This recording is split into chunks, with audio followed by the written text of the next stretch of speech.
Now joining me with more on the fires in Jerusalem, head of Magen David Adom's volunteer department, Itsik Goldfarb. Itsik, thanks so much for being with us. Now, what is it like on the ground in Jerusalem near the flames? Hi, good evening. So once we got the call, basically, we have a routine that we try to bring all the ambulances in all the region that will have drivers on them with the keys. We go out to the scene. We get the calls from the police and from the fire departments, and we send our troops to wherever we need. We have regular white ambulances. We have the intensive care units. We have the 4x4 ambulances. We have the ATVs. Everything we have, we go out, we get the calls, and we go out to help the people. We talk here only in the last day of a few people that had problems with breathing because of the smoke. We had some firefighters that fell and unfortunately broke a leg or something. We had yesterday a few handicapped people that we took before something happened at the villages. We took them out to somewhere that we could help them before something happened. And we basically work together with the police and the fire departments in order to try to give as much response to people as fast as we can.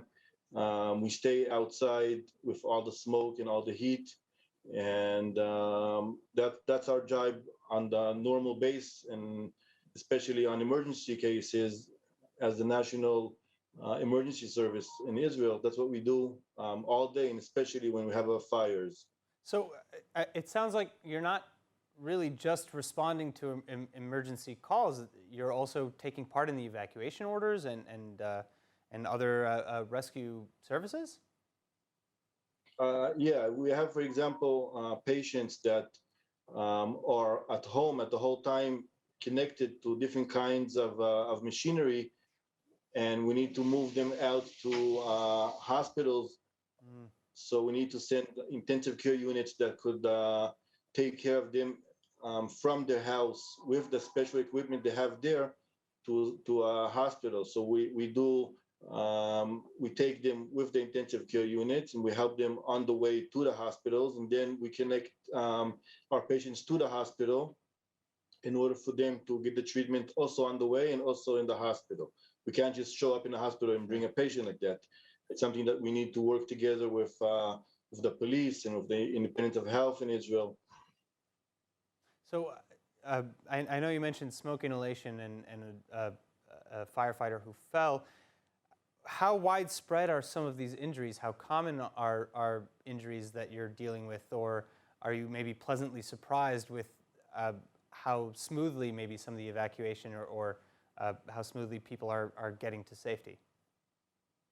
So we, on a normal basis, every few months, we do training for our teams that they, in case something emergency happens, we know how to, as fast as we need and can. We have drivers. For example, yesterday we had a lot of vehicles that are parked in the stations which are not on shift, and within minutes, all the ambulances were already with drivers waiting, just in case something happens. The first responders take the ambulances and they either go towards the event or they go with them home in case something happens. Like we have last night, when we got a call in one of the villages that there are a few people that are handicapped and live in the houses. So even before the fire got there, we already came to them and we took them to somewhere safe before the fire came there. And we try to do as much as we can with training. So when the real event comes, we know what to do as fast as we can.